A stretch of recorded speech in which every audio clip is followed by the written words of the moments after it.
Hello and welcome back to the channel. Today we're going to be discussing prokaryotic cells and viruses as part of the cells chapter in our A-level biology course. Prokaryotic cells are the most basic and ancient form of life, yet they're incredibly efficient and diverse. Firstly, prokaryotic cells are smaller than eukaryotic cells and lack a nucleus. Instead of storing their genetic material in a membrane-bound nucleus, prokaryotes have a single circular strand of DNA located in the nucleoid region of the cell.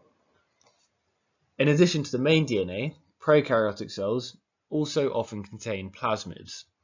These are smaller, circular pieces of DNA that can replicate independently of the chromosomal DNA. Prokaryotic cells also have 70S ribosomes, which is smaller than the typical 80S ribosomes found in eukaryotic cells. These ribosomes are the site of protein synthesis, where amino acids are linked together to form proteins based on genetic instruction. One of the most distinctive features of prokaryotic cells is their cell wall, which provides structural support and protection.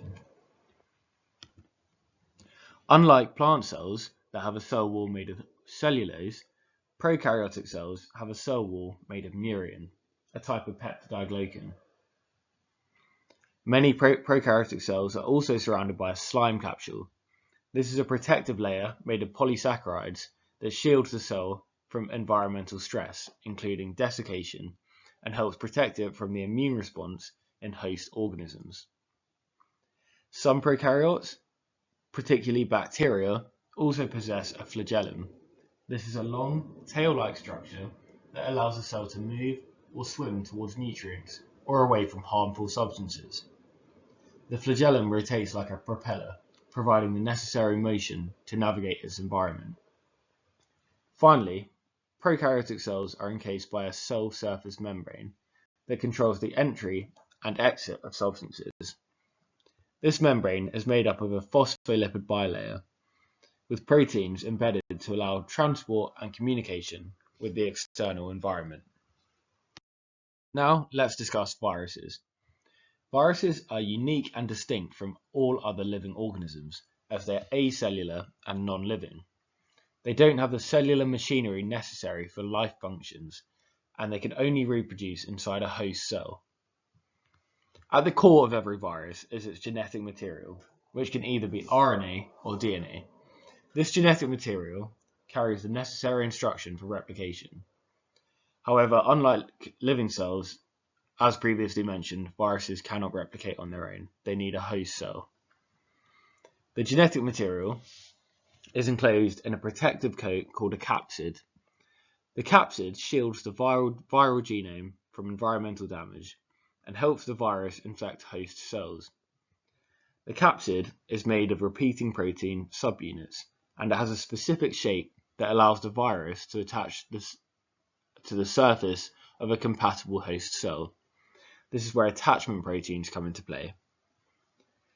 These proteins are found on the outside of the capsid, or the viral lipid envelope.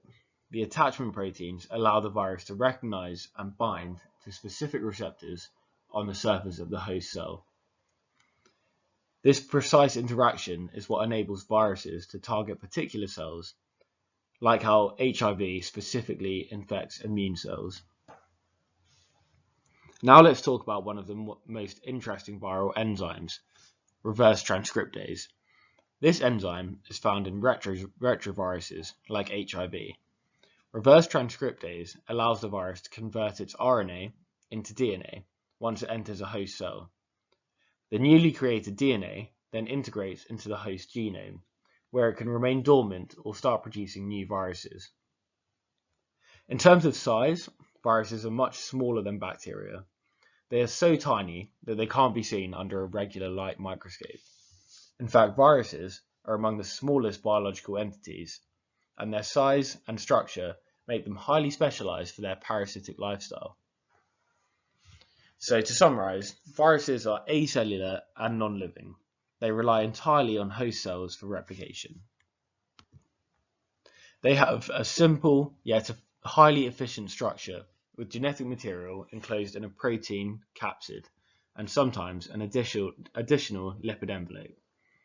Their ability to attach to specific host cells using attachment proteins and their use of reverse transcriptase to integrate into the host genome makes viruses fascinating but also powerful pathogens. Much for taking the time to watch this video on prokaryotic cells and viruses. If you enjoyed, make sure to like, comment and subscribe. Also, feel free to check out any other videos on this channel.